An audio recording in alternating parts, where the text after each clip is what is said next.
Baik, untuk itu kita bersiap untuk menyimak materi antar tahun baru lebih dekat kepada kematian kepada Al-Ustadz Dr. Ahmad Hanafi LC MA Hafizahullah, disilahkan dengan hormat.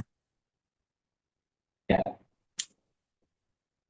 Bismillah, alhamdulillah, wassalatu wassalam ala rasulillah, wa ala alihi wa sahbihi wa man walah, wa ba'd. Para pemirsa, peserta konsultasi syariah bersama dengan Dewan Syariah Wahda Islamiyah. Yang pertama, memuji kepada Allah dan bersalawat kepada Rasulullah Sallallahu Alaihi Wasallam. Mungkin mukadimahnya tidak panjang dan waktu agak terbatas. Saya memulai dengan poin-poin saja bahwa kehidupan kita ini kan di dunia ini pergantian siang dan malam itu sesuatu yang menjadi sunnatullah, ya. Sunnatullah kehidupan kita. Allah Subhanahu wa taala menjadikan siang dan malam itu silih berganti hadir dalam kehidupan kita. Tujuannya adalah, ya, wa huwallazi ja'ala al-laila wan nahara khilfatan liman arada ayyadzakara aw arada syukura. Dan dialah Allah yang menjadikan siang dan malam itu silih berganti hadir dalam kehidupan kita bagi siapa yang ingin mengambil peringatan, ayyadzakara, ingin mengingat, aw arada syukura, atau mau untuk selalu bersyukur kepada Allah Azza wa Jalla.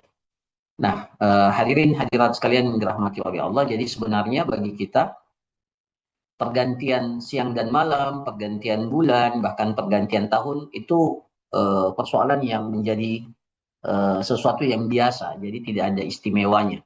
Yang istimewa itu kalau kita ingin mengambil pelajaran dan menjadikan itu momentum kita untuk bersyukur atas waktu yang Allah anugerahkan kepada kita. Kalau kita bicara waktu ini poin yang kedua. Kalau kita bicara waktu ini, bicara kita berbicara tentang modal kita, ya. Kalau kita usaha ada modal namanya, ya. Maka kita bicara waktu, bicara modal, dan Allah Maha Adil membagikan waktu itu kepada kita dengan durasi yang sama, ya. Jadi tidak ada yang berbeda.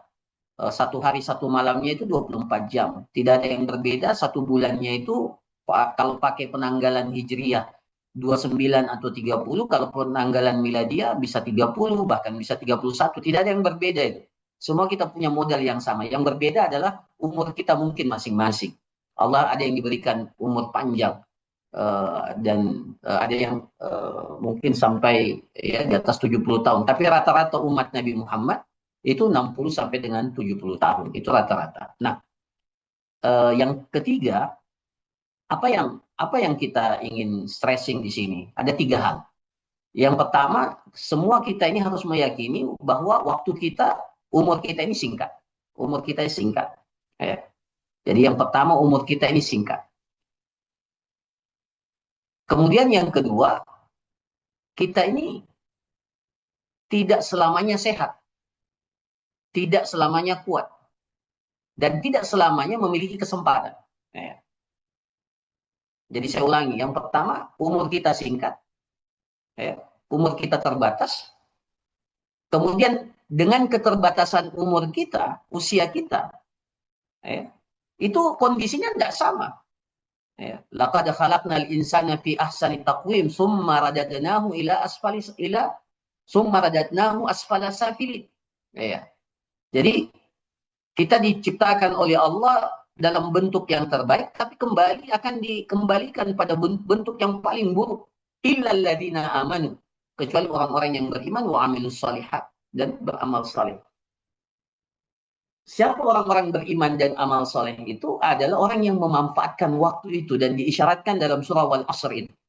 Makanya dimulai dengan demi waktu. Artinya orang-orang yang beriman beramal soleh itu betul-betul memanfaatkan waktu. Jadi tidak, waktu kita ini sudah singkat, tapi waktu yang singkat ini tidak bisa kita maksimal semuanya. Ya. Tidak selamanya kita sehat, tidak selamanya kita kuat.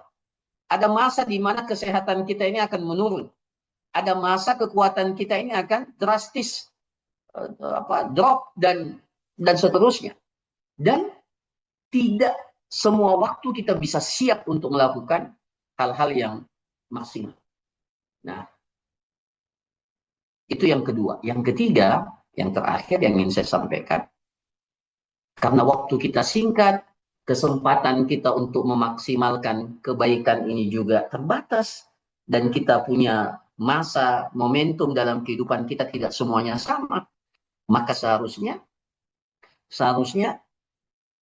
kita ini seharusnya punya perencanaan yang kuat, ya, perencanaan yang baik, ya, perencanaan yang baik. Dan salah satu hal yang perlu kita hindari dalam kehidupan dunia kita ini, kita menyibukkan diri kita. Seharusnya kita menghindari untuk menyibukkan diri kita pada hal-hal yang tidak memiliki nilai penting dan strategis dalam kehidupan kita. Ini mohon maaf, ya, banyak kita ini justru sibuk dengan hal-hal yang tidak penting, ya, tidak penting dan tidak urgen, tidak penting dan tidak urgen, ya. Kata orang-orang hebat itu, ya, orang-orang hebat itu hidup di dua kotak saja, penting dan sangat penting. Penting yang atau penting dan sangat penting yang harus disegerakan, penting dan sangat penting yang harus direncanakan. Nah, itu orang-orang hebat, orang-orang yang menghargai waktu itu, dia hidup dalam dua kotak ini. Yang tidak penting tapi mendesak itu bisa didelegasikan. Banyak hal-hal yang, ya, tidak penting tapi mendesak, ya, mendesak. Alhamdulillah dengan teknologi yang maju ini bisa didelegasikan, bisa kita wakilkan. Ada orang yang mau melakukan itu untuk kita. Apalagi kalau dia tidak penting dan tidak mendesak. Masalahnya kita banyak berkutat pada perkara-perkara yang tidak penting dan tidak mendesak. Nah, maka mudah-mudahan ini mengingatkan kita semua akan satu kaidah, bahwa semakin bertambah hari kita, bertambah usia kita, bertambah berganti tahun, sebenarnya semakin dekat kita kepada kematian. Ya. Itu intinya. Semakin dekat kita kepada kematian. Makanya Imam Al-Hasan Al-Basri itu mengatakan, ya bani Adam, innama anta ayyam, innama anta ayyam, fa idza dhahaba yaumuka dhahaba ba'duka. Wahai anak Adam, sesungguhnya engkau ini ibarat potongan hari-hari. Apabila satu hari berlalu dari kehidupanmu, maka sebagian dirimu itu sudah tidak ada. Ya. Satu hari berlalu dalam kehidupan kita, pada hakikatnya satu hari kesempatan itu sudah hilang dari kehidupan kita. Mudah-mudahan bermanfaat. Barakallahu fikum, jazakumullah khairan.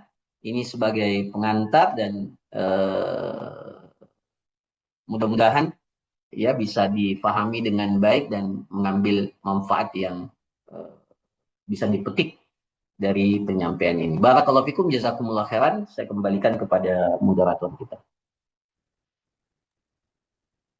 Baik. Masya Allah, terima kasih untuk materi pengantarnya.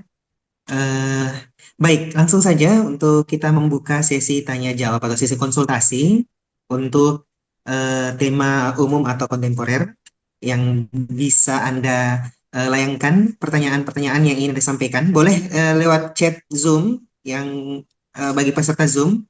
Alhamdulillah ini ada sekitar 59 orang untuk para partisipan kita.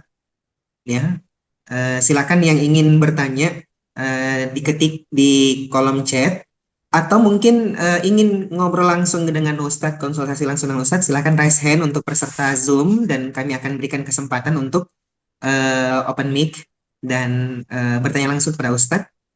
Untuk pemirsa yang ada di YouTube, silakan melayangkan pertanyaannya melalui pesan WhatsApp di 0813 54440897. Baik Ustadz, kita ke penanya pertama dari partisipan kita Alif. Ustadz, ada 3 orang yang sholat. Ada 3 orang yang sholatnya itu tidak diterima. Di antaranya adalah 2 saudara yang saling membenci.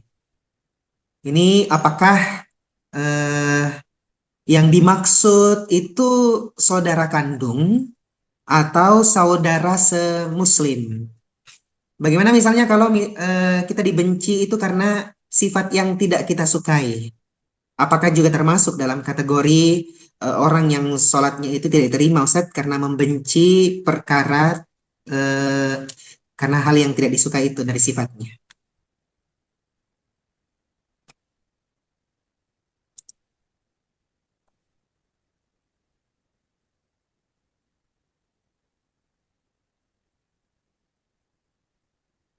Ya,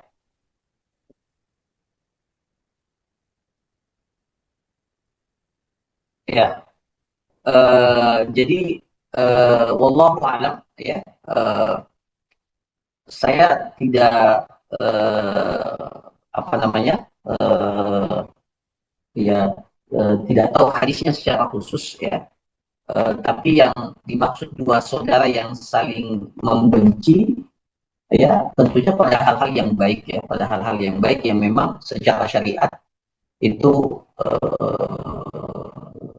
di, di, di dianjurkan atau disyariatkan. Ya, mungkin seperti itu. Wallahu a'lam. Jadi umpamanya begini. Seseorang dibenci umpamanya karena uh, taat kepada agama ya dan seterusnya. Maka ini saya kira sesuatu yang ya tidak dibolehkan kita membenci. Tapi kalau ada yang membenci ya gara-gara itu maka ya kebencian itu tidak mutabar ya tidak mutabar. Jadi dua orang saudara saling membenci kelihatannya ya membenci sesuatu yang memang ya eh, yang Allah ya syariatkan. Wallahu alam. Ya, jadi mungkin itu yang dimaksud. Ya, sekali lagi saya eh, eh, tidak mengetahui hadisnya secara spesifik ini terkait dengan pertanyaan ini. Wallahu alam. Tapi kalau dikatakan apakah sholatnya tidak diterima, maksudnya kalau sholatnya memenuhi rukun dan syaratnya terpenuhi, maka secara hukum kita kita katakan itu sah, ya, hukum itu sah.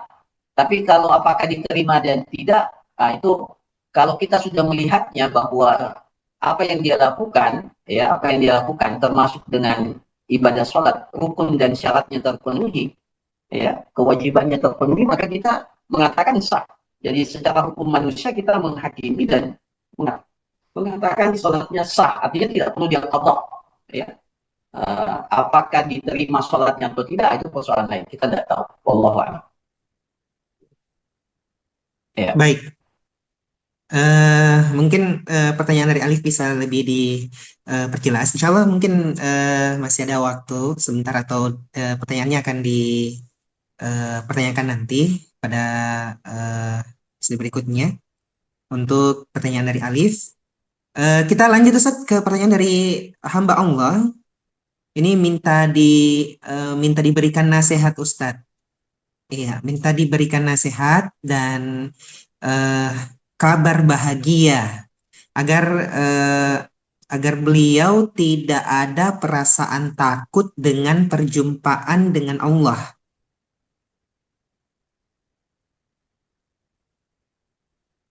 Iya, Apa? ingin diberikan nasihat dan kabar bahagia Ustadz agar beliau tidak ada perasaan takut dengan perjumpaan dengan Allah. Ya. Eh, Sebenarnya kita dalam beribadah kepada Allah ada dua hal yang menjadi apa namanya menjadi pondasi ibadah kita atau yang dikatakan oleh para ulama rakaiz, hal yang harus ada dalam ibadah kita. Apa itu? Pertama, rasa pengharapan yang besar terhadap rahmat Allah. Kemudian yang kedua diseimbangkan dengan rasa takut. Nah, kata para ulama ini ibarat dua sayap kita yang harus ada dalam diri kita. Jadi keimanan kita, ketundukan kita kepada Allah itu berdasarkan dua dua ini. Pengharapan itu yang melahirkan optimisme kita bahwa insya Allah Allah Maha Pengampun, Allah Maha Pengasih, Allah Maha Penyayang, dan hukum asalnya rahmat Allah itu sangat luas. Itu raja itu pengharapan kita. Tapi tidak boleh ini menjadi kita lupa bahwa Allah juga itu, ya Allah juga itu sangat berat siksanya. Allah Subhanahu wa taala mengancam orang-orang yang durhaka dengan ancaman yang sangat berat. Nah, itu yang melahirkan rasa takut. Jadi dua hal ini harus diseimbangkan dalam beribadah kepada Allah. Nah, itulah yang akan melahirkan keseimbangan dalam beribadah, sehingga harapan kita, ya, rasa takut kita itu tidak menjadi dominan, ya. Karena kapan rasa takut itu menjadi dominan, ini yang terkadang akan sampai kepada keputusasaan. Nah, itu bahaya.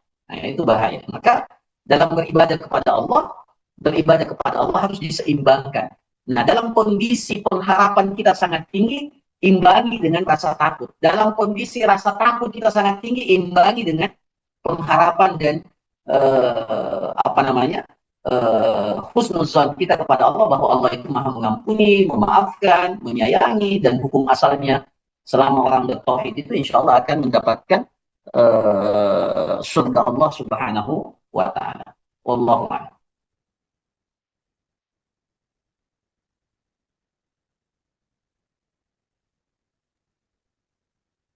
Baik, terima kasih Ustaz untuk jawabannya. Kita lanjut ke pertanyaan dari Sumayyah.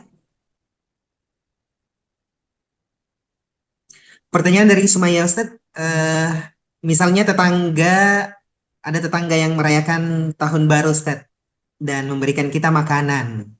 Apakah itu halal dimakan Ustaz? Tahun baru, ya.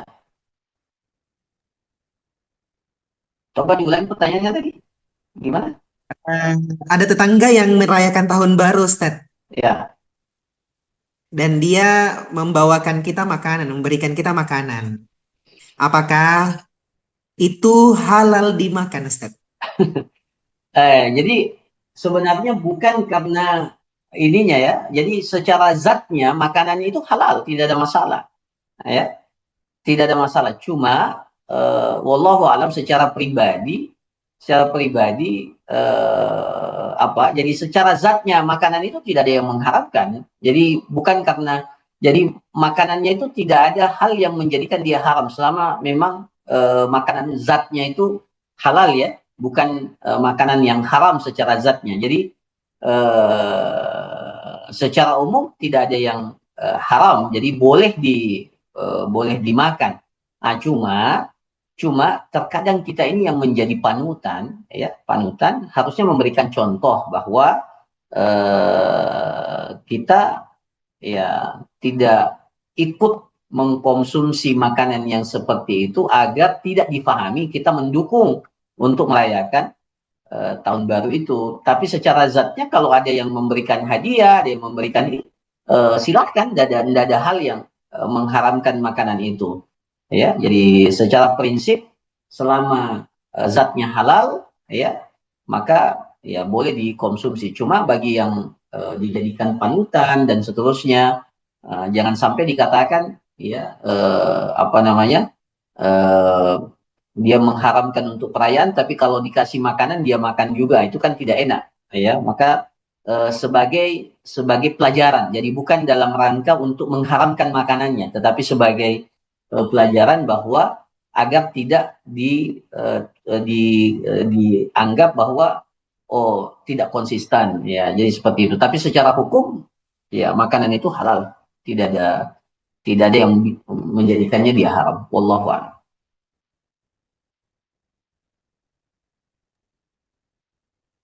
Ya. Baik, Insya Allah. Terima kasih Ustaz untuk jawabannya. Semoga jelas, semoga jelas, semoga jelas. Iya. Baik, kita ke pertanyaan berikutnya Ustaz. Dari Saparudin di Bandung yang lagi penugasan di sana Ustaz. Ya. Itu minta minta cara efektif Ustaz. Bagaimana cara yang efektif untuk meyakinkan dan mengingatkan keluarga yang masih merayakan tahun baru Sementara beliau sendiri ini ada masa penugasan di Bandung. Dan kalau misalnya disampaikan begitu Ustadz dan menolak secara langsung pesta tahun baru, beliaunya yang dikucilkan di keluarga begitu Ustadz. Ya, yang pertama tentunya harus disampaikan dengan cara yang bijak, dengan cara yang sopan, dengan cara yang penuh santun. Ya, itu tidak boleh di sepelekan ya. Itu adalah bagian daripada kita berdakwah.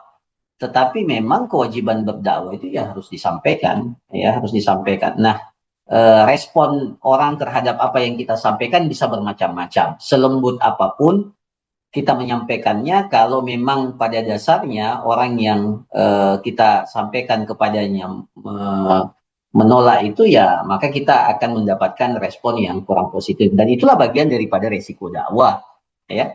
Jadi jangan berharap bahwa apa yang kita sampaikan itu semuanya akan diterima oleh orang. Sudah ada dan bahkan contoh orang yang paling mulia, orang yang paling bagus akhlaknya, yang sangat dipercaya, kemudian ketika mengajak orang kepada kebaikan justru mendapatkan respon yang negatif. Nah, itu kita selalu mengingat bahwa orang yang sebelum kita juga mengalami hal yang sama, dan ini yang menguatkan kita untuk tetap mengingatkan. Fungsi kita kan adalah, tugas kita adalah mengingatkan dengan cara yang baik, dengan penuh hikmah, santun, ya, mau'izah hasanah. Nanti ketika kita sudah berikhtiar semaksimal mungkin dan ternyata mendapatkan penolakan, maka disitulah kita bermuhasabah dan mengatakan bahwa ini bagian daripada resiko dakwah yang kita sampaikan. Ya, wallahu a'lam.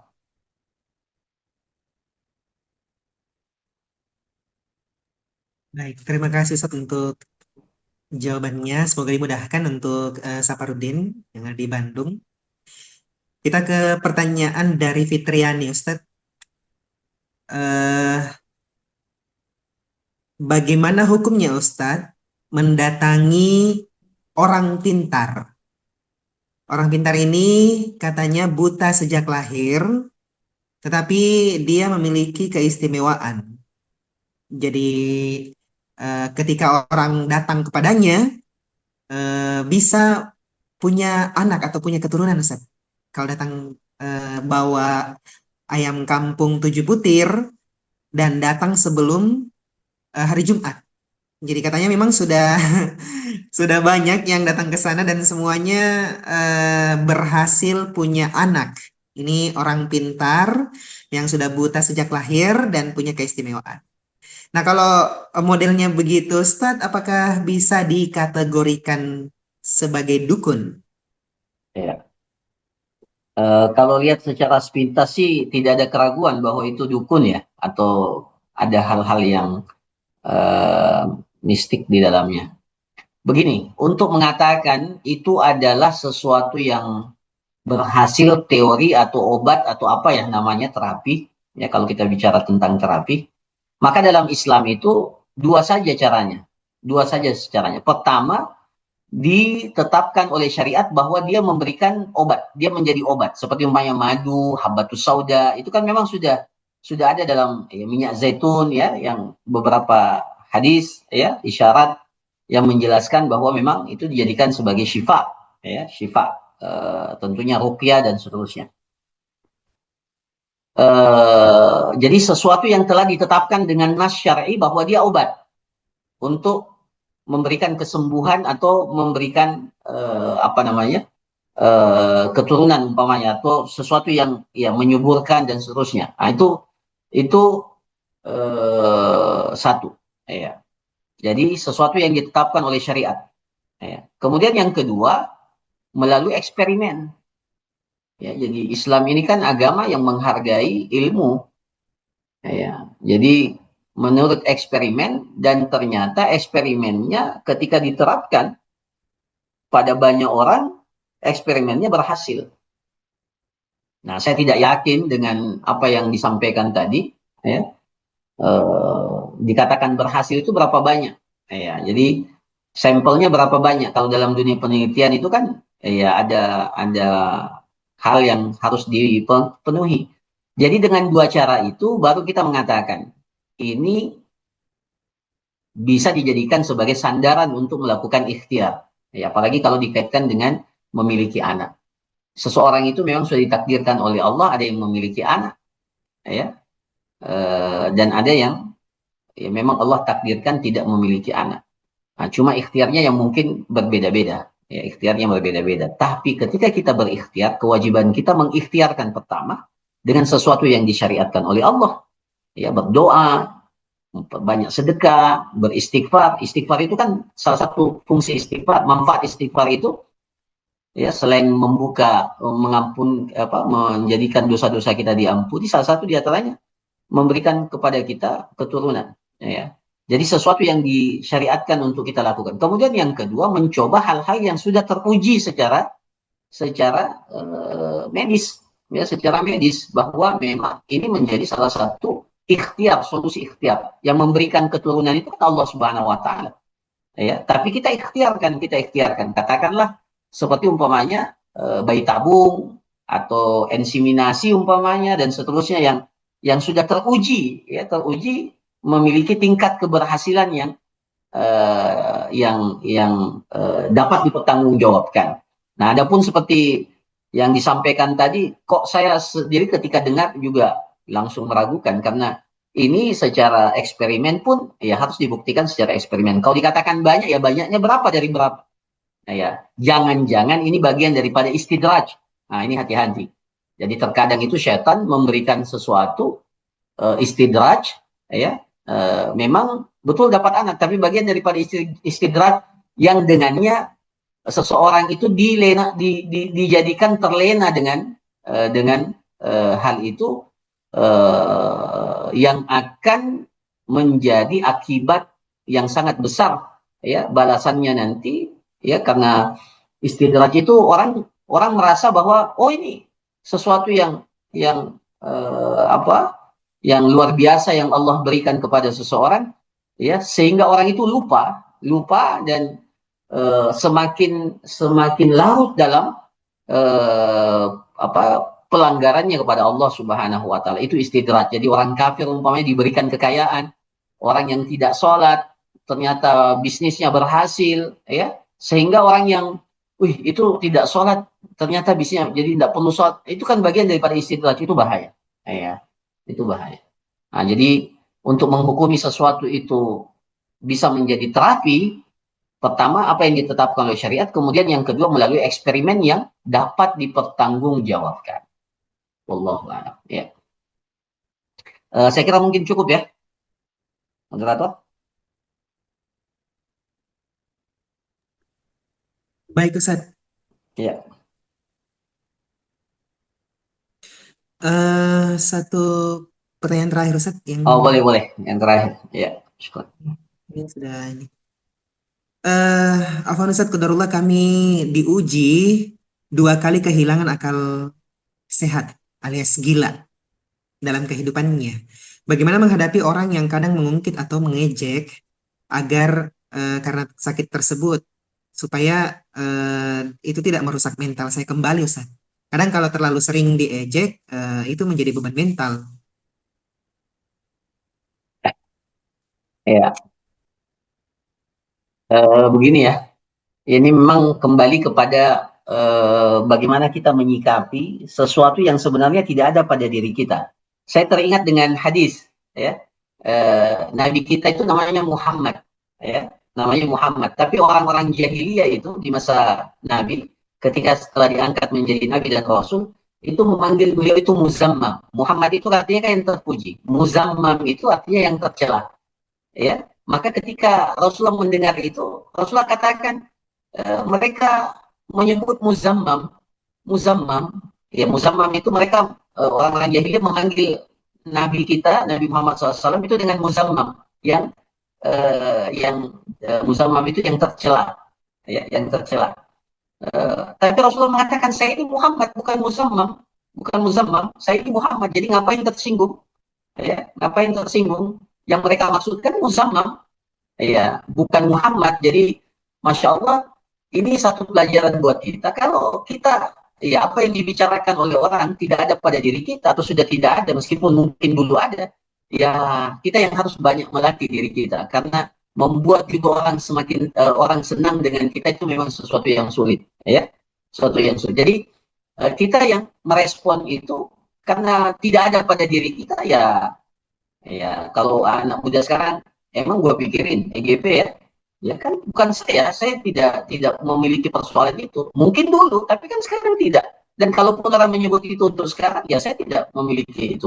Jadi seperti Nabi kita Nabi Muhammad SAW ketika dipanggil Muzammam yang tercela, dia katakan, saya bukan Muzammam, ngapain saya, ya, saya tidak perlu tersinggung, saya ini Muhammad, bukan Muzammam. Nah, kira-kira begitu. Wallahu a'lam. Baik, Masya Allah. Terima kasih Ustaz untuk nasihatnya dan juga jawaban dari pertanyaan yang sudah masuk. Jawaban dari pertanyaan yang sudah masuk. Yang sudah masuk. Baik, Bapak Ibu hadirin dan seluruh pemirsa program konsultasi syariah Dewan Syariah Wadah Islamiyah yang dirahmati Allah Subhanahu wa taala. Alhamdulillah menarik apa yang kita simak, apa yang kita saksikan dalam perjumpaan kita di kesempatan malam hari ini. Namun sayang kita terbatas waktu, maka cukup sekian untuk perjumpaan kita dalam program konsultasi syariah bersama Dewan Syariah Wadah Islamiyah. Terima kasih untuk 60 partisipan yang bersamai di ruang Zoom ini. Dan terima kasih juga untuk para pemirsa di YouTube dan seluruh peserta yang dirahmati Allah Subhanahu wa taala. Terkhusus untuk Ustadz kita yang telah memberikan tausiah, materi pengantar dan juga jawaban-jawaban dari pertanyaan-pertanyaan yang sudah masuk.